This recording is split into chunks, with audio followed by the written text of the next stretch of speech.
Hi everyone, this is William from the Headphone Experience. I'm here tonight with my full review of the Wavebourn Edelweiss 3 Preamp Plus. And the plus basically means that this is a speaker amp and a headphone amp both.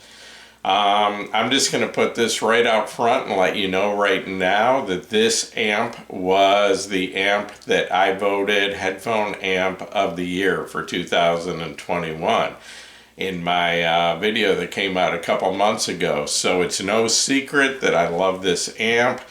If that's all you need to know, I guess you don't need to watch the rest of the video. If you want to know why I love this amp, then I would suggest go ahead and watch the rest of this, and I'll try to tell you in the best way I can why I love this amp. Anyway, it was loaned to me by Wavebourn Electronics, and let me give you a quick look at it, besides from it being on the screen behind me. But this thing is very heavy for its size.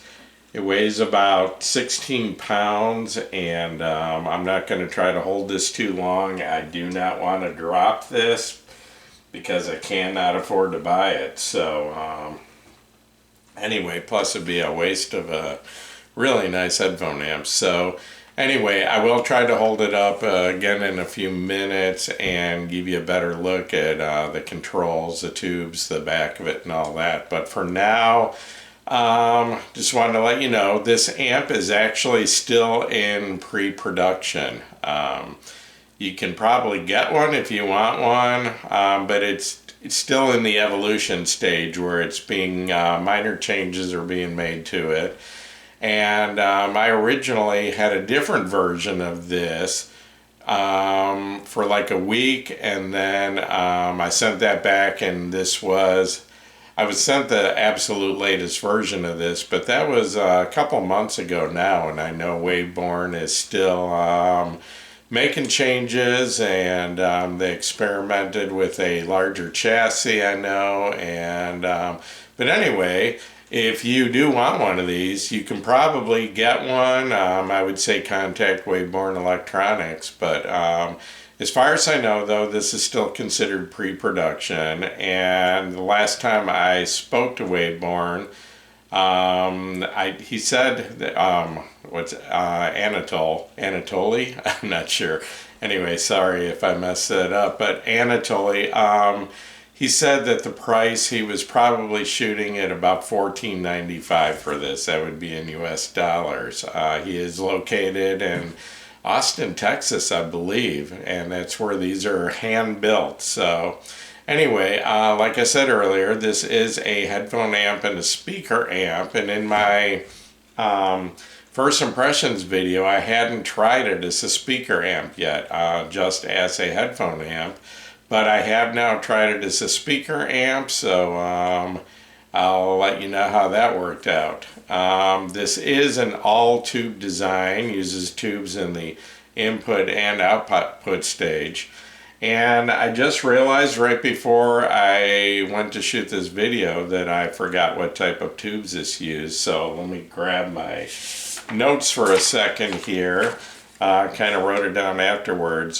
This uses the driver tube, which there's one of. This uses 4 tubes total. Is a twin video pentode HCB11.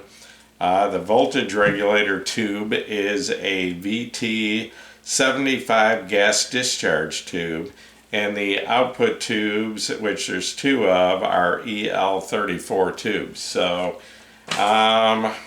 this is this is a transformer coupled output amp, unlike a OTL amp, which does not use transformers in the output.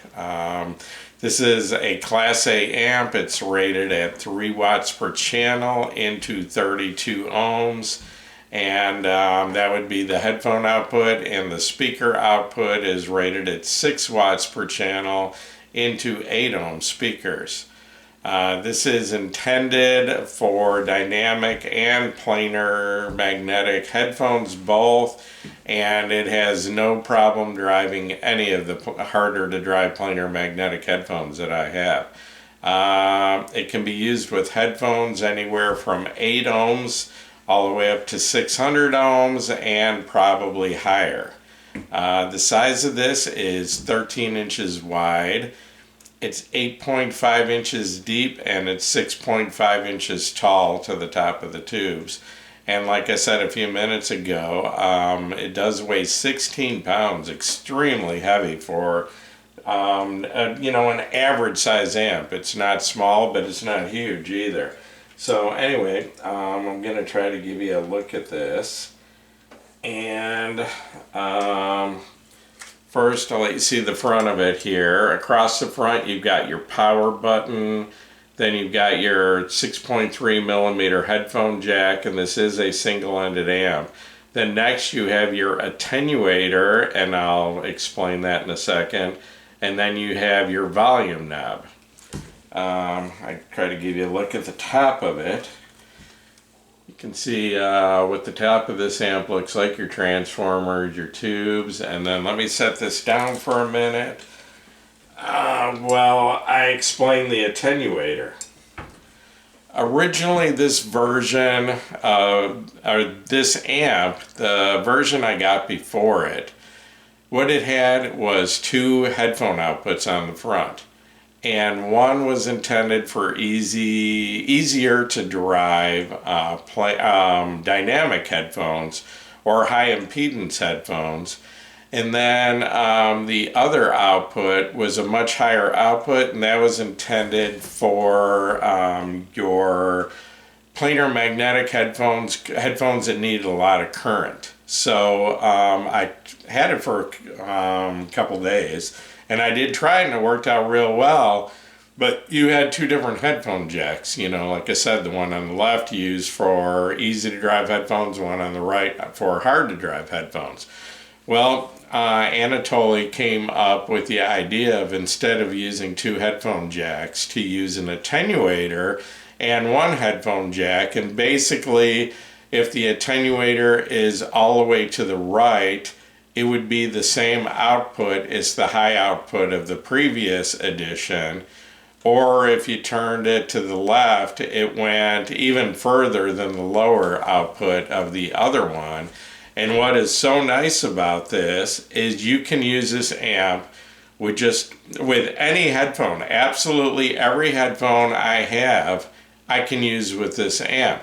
If I turn it all the way to the right, it has plenty of power, more than enough power for my hardest to drive headphone, which would be the Hi-Fi Man HE560.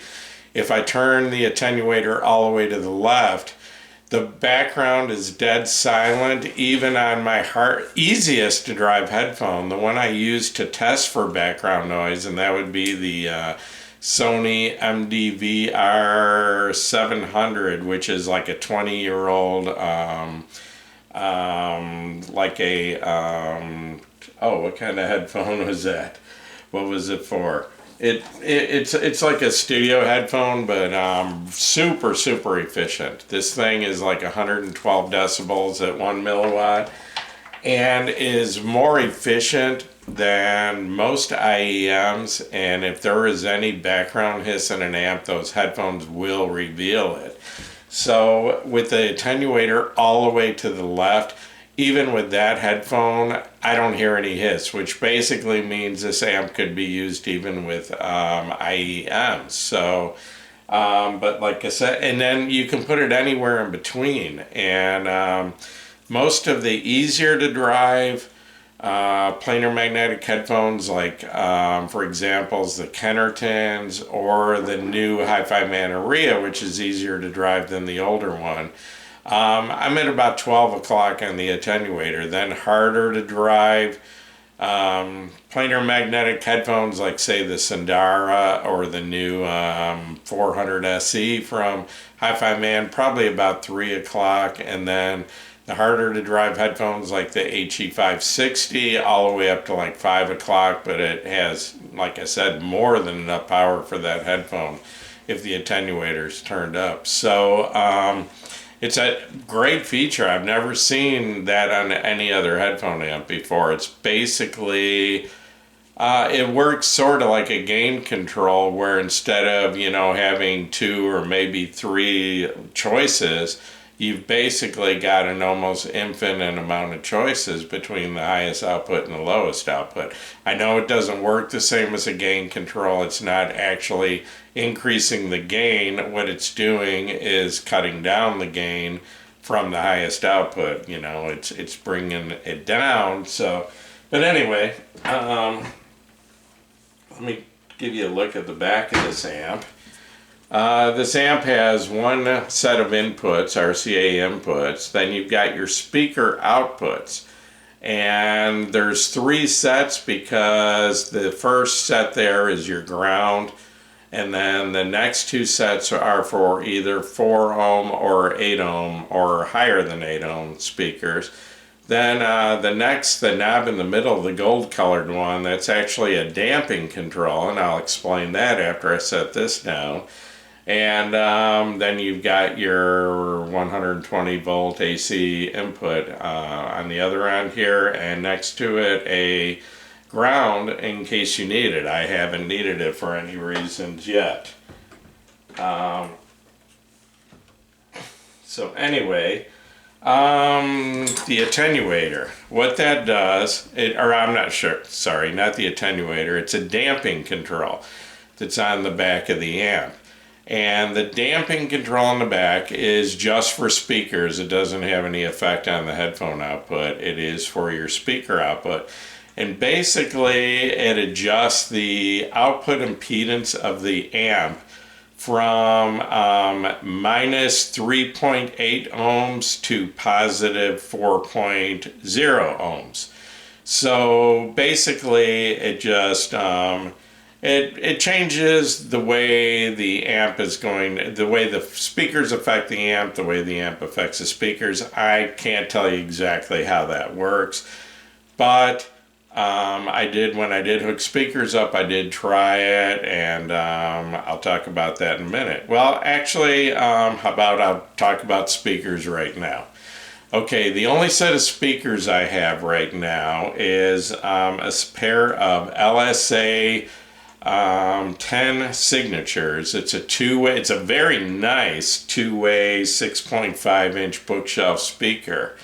The impedance of those are 12 ohms. It's a pretty high impedance speakers. I hadn't seen 12 ohm speakers before, and I just looked it up this evening. They are 12 ohms, and they're a very inefficient 84 decibels at 1 milliwatt, so they actually take quite a bit of power.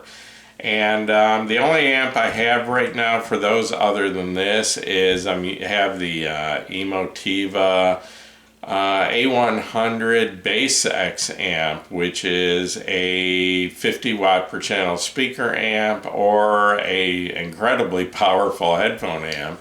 I've done reviews on that. It's an amp where you can put some jumpers in it, and it puts the full 50 watts per channel into 8 ohms into the headphone output, and just gives you an outrageous amount of clean power. But anyway, it's a decent speaker amp, and I'm not going to sit here and tell you it's great or anything like that, and it makes these speakers sound pretty decent. They actually sound very good with that amp. So this is the only other amp I've tried with those speakers since I've had them. I haven't had them a real long time, maybe 6 months. But anyway, I hooked them up to this, and I did hook them up to the 8 ohm output. And to be honest, with an efficiency of only 84 decibels at 1 watt, and this amp only putting out 6 watts per channel into 8 ohms, I figured I was going to barely be able to hear them, and it wasn't really going to be usable, but I was actually surprised. This amp does a really good job of powering those speakers. It doesn't play them loud, but it easily plays them at what I would consider a normal listening level. I tried this out, and with the volume knob set at 12 o'clock, which would be straight up, it was very much in the volume level that I would normally listen to it.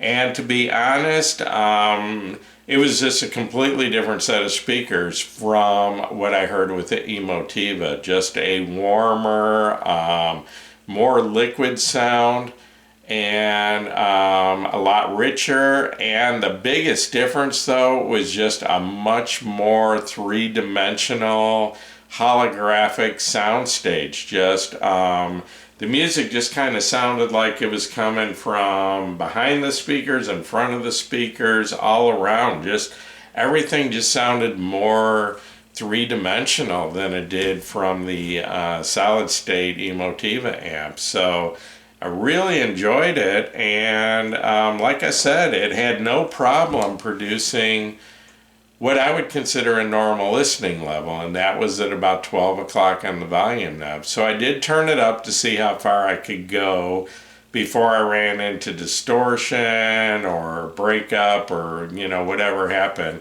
And at 1 o'clock, it still sounded really good, and it was actually above the level I would listen to it at most times. But at 2 o'clock, I noticed I started losing tightness in the bass. By the time I got to 2 o'clock, the bass started. It lost that. It started sounding a little bit muddy, the bass. So I realized I was reaching the current limit of the amp. And actually, as a preamp into this, I was using the Wavebourn Edelweiss 3 Preamp Plus, and then I was going from the preamp output of that into the input of this amp, and I had the volume all the way up on that. So, like I said, with the volume knob at 2 o'clock on this amp, I was starting to get a little bit of muddiness in the bass. It didn't sound bad, but it was starting to lose a little bit of the tightness. If I went up to 3 o'clock in the volume knob, it was actually playing loud at that point, but it didn't sound good. I was starting to hear distortion. There was audible distortion. So basically, at 12 o'clock, it sounded really good at a normal listening level. 1 o'clock, it sounded really good at a level a little louder than I would normally listen to. So this amp is actually what I would consider a usable amp with, these speakers that are very inefficient and hard to drive. So I was actually surprised. I didn't think it would have enough power to, take these speakers to a level I'd want to listen to them. So anyway, now, but basically I'm a headphone reviewer. I review headphones, headphone amps, and all that. And like I said, I did rate this amp my #1 favorite headphone amp of the year for 2021. So let's get into that part of this review. First of all, I wanted to mention the type of music that I usually listen to. If you're not a normal viewer of my channel, I listen to a mixture of different types of rock, pop, electronic, a lot of acoustical music, and a little bit of orchestral. My source into this amp was CD transport from Cambridge Audio, and I used, for a short time I tried a 4th DAC, but my primary DACs I used into this amp were the Topping D70S MQA version, the Audio GD R8 MK2, which is an R2R DAC, and then also the Denafrips Pontus 2, which is another R2R DAC. And then for a short time, I did try the Topping D90 SE, which is Topping's flagship DAC, the one that measures as good or better than any DAC on the planet. But to be honest, I preferred the D70S. It just has a warmer, richer sound to it. So anyway, headphones. I use the Hi-Fi Man Sundara, the Hi-Fi Man Aria, that would be the new stealth version, and the Hi-Fi Man HE560, which is my most power-hungry headphone.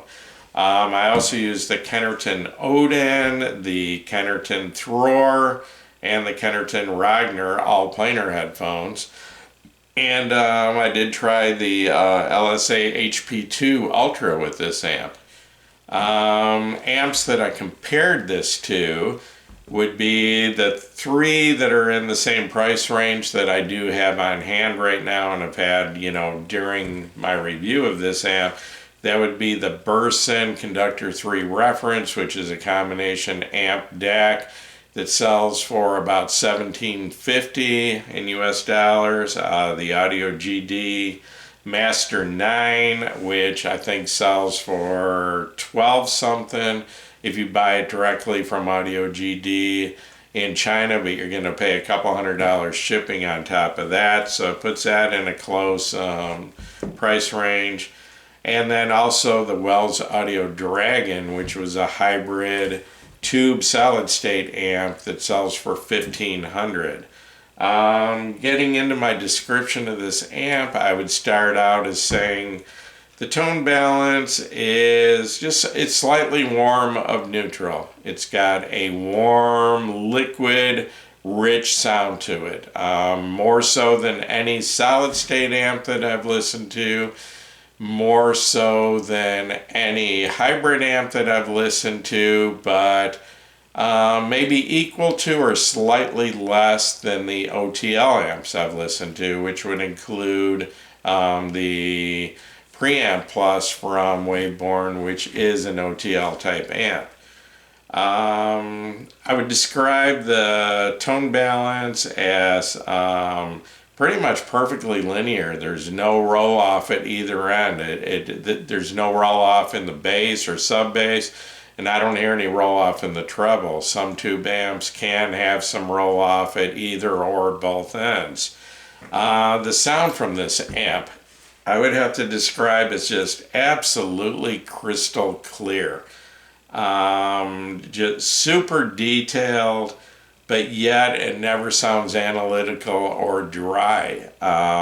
It's just got a smooth, liquid, rich, just a beautiful sound to it. And that's why I like this amp so much. I mean, where I really notice it is female vocals.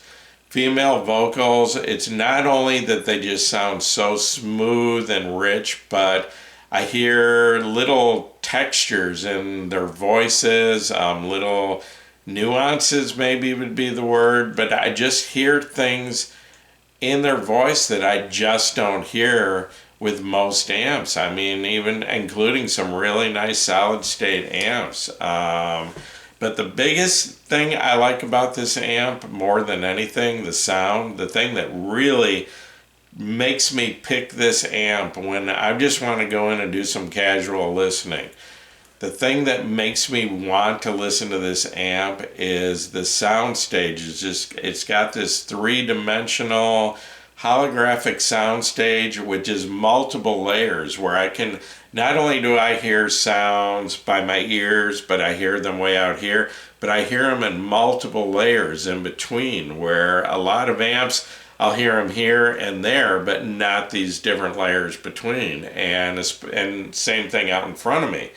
You know, there's a lot of amps that can put sounds out in front, but this one puts the sounds in multiple layers where every instrument, and the imaging is very pinpoint. You know, I can locate the instruments exactly where they are, but also each instrument almost sounds like it's a different distance. And I notice it with this amp. The only other amps that I've heard a sound stage like that would be the OTL Preamp Plus from Wavebourn, and also I've got the Felix Audio Echo, which is an OTL amp, and that does almost as good a job, but that amp isn't quite on the level of either of these Wavebourn amps, but I do have to admit it's only half the price. It's like a $750 amp, and I'm really hoping that someday I'll get a chance to review some of the higher up tube amps from Felix Audio. I hope I get that chance. So, because, you know, they're up actually a little more expensive than this, so it'd be a more fair comparison than comparing this to the, you know, half the price Echo. So anyway, power-wise, like I said earlier, with the attenuator turned all the way up to the full volume, which would be like about 5 o'clock, the Hi-Fi Man HE560, and I'm sorry, I wish I had a Hi-Fi Man HE6, you know, that's notorious for being a hard-to-drive headphone, but I don't happen to have one, never have had a chance to review it. But anyway, with the HE560, I'm only at probably about 10 o'clock at normal listening levels, maybe 11, getting up a little louder. And the thing with the HE560 is if the amp, there's a lot of amps out there that will play the 560 plenty loud, but it sounds thin and lacks any weight to the sub bass and bass. And with this amp, I'm not hearing that at all. It's got plenty of punch. In fact, the HE560 probably sounds better on this amp than any other amp I've tried it on, and that's including some amps with huge amounts of power, you know, amps from Burson, Audio GD, Wells Audio. I mean, that headphone just sounds beautiful. When I listen to the HE560 hooked up to this amp, I honestly feel like I'm listening to the Aria. It makes the 560 sound that good. It puts it almost up in Hi-Fi Man Aria territory. Same thing with the LSA HP2 Ultra. That headphone sounds better. Well, it sounds really, really good with the other Wavebourn, the OTL amp. But it just sounds probably as good or better than I've ever heard it with this amp. And that's been the case with every headphone I plug into this amp. It just sounds the best that I've ever heard it sound. It doesn't matter if it's a planar headphone, doesn't matter if it's a dynamic driver, it doesn't matter who it's from. And to be honest, I couldn't tell you how many headphones, amps I have right now. I've probably got, I'd say at least a dozen headphones right now available. A lot of those are been on loan. I think I've got 5 or 6 on loan right now for review. So I've got maybe a dozen headphones to pick from, maybe a half dozen amps and a half dozen decks that I can switch back and forth. And I mean, how many combinations does that make? It makes hundreds of different combinations. And right now, if I want to do some casual listening, my first choice of deck, amp, and headphone would be the Denafrips Pontus 2 deck, as my source, into this amp, and then using the Kennerton Ragnar, and that's a planar version headphone. And that is the best combination I have ever heard to this point. And like I said, every time I just want to go listen without doing a review or whatever, you know, for a half hour or an hour before I go to bed, that's what I keep picking. The Ragnar, this amp, and the Denafrips. The Audio GD R8 is real close, almost as good as the Denafrips in my opinion. The Topping D70, which is only a third the price, it's like 90% of the way there. That is a great DAC too. So if you don't have it in your budget to buy, you know, a $2,000 DAC, that Topping D70S is incredible for the price. In my opinion, that thing sells for like $650. But anyway, like I said, it doesn't matter what headphone I throw at this amp, it just sounds the best I've ever heard it. And like I said, I can go from my most sensitive headphones, like say the Grotto SR80 or that LSA HP2, very sensitive, very efficient headphones, and I turn the attenuator back to about 9 o'clock. There's absolutely no hiss. And they just sound beautiful. They just, usually the low impedance efficient headphones, it gives it a little bit more weight to the bass, sort of like an OTL amp usually does. What I have been doing, because I still have the Preamp Plus from Wavebourn, what I've been doing, and it just makes it even better. As you notice, this amp only has one input. Okay, the Preamp Plus actually has 4 inputs and then a preamp out, volume controlled preamp out. So the way I've been using it lately is I've got 2 or 3 DACs hooked up to the Preamp Plus to the different inputs, and then I can switch between those with the input switch on the Preamp Plus, and then I'm running that to this amp and into the input on this. So I'm basically running through an OTL type 2 preamp into this amp, and it just results in a beautiful sound. I have an option of 4 inputs that I can switch between. The Preamp Plus actually has it's not really a balance control, but it's kind of, it's only 2 decibels plus or minus, but it does alter the balance just enough. You can barely hear it, but it moves the soundstage just a little bit left or right. And according to Anatoly, what he said was he designed that in case you've got a little bit of imbalance in your equipment. But the reason I really like that is because I've got a slight imbalance in my hearing. I think my right ear, I think my hearing's about 1 decibel higher than my left ear. So when I listen to headphones, the soundstage is usually just to the right of my nose. So with that balance control, and that's on the Preamp Plus, not this one, I can adjust it just a little bit to about 10 or 11 o'clock and bring the soundstage over to the middle. But that not only affects the headphone output, but it also affects the speaker or the preamp output of that. So that transfers through this amp. So lately, that's what I've been listening to, the Preamp Plus into this amp, and then headphone wise, the Hi-Fi Manoria sounds incredible through this. Just any headphone, it doesn't matter.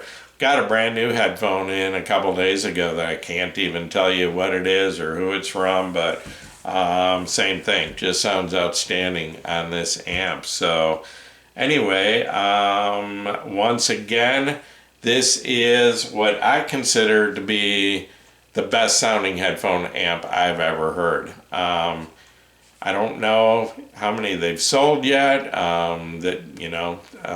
Eventually it will go into production, but but like I said, it's still kind of a work in progress. Anatoly's still making small changes and constantly improving it. That's his goal, is just striving to build the best sounding amp he possibly can at a reasonable price that most people can afford. So, and I know $14.95 isn't cheap, but this is an amp that, holds its own or is better than anything close to its price, in my opinion.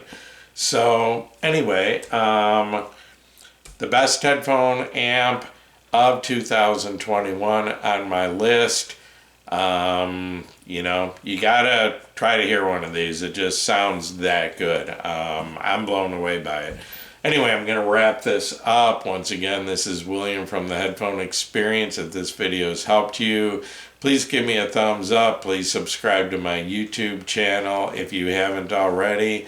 And the Headphone Experience over on Facebook is up over 15.6 thousand members. So you're welcome to join us.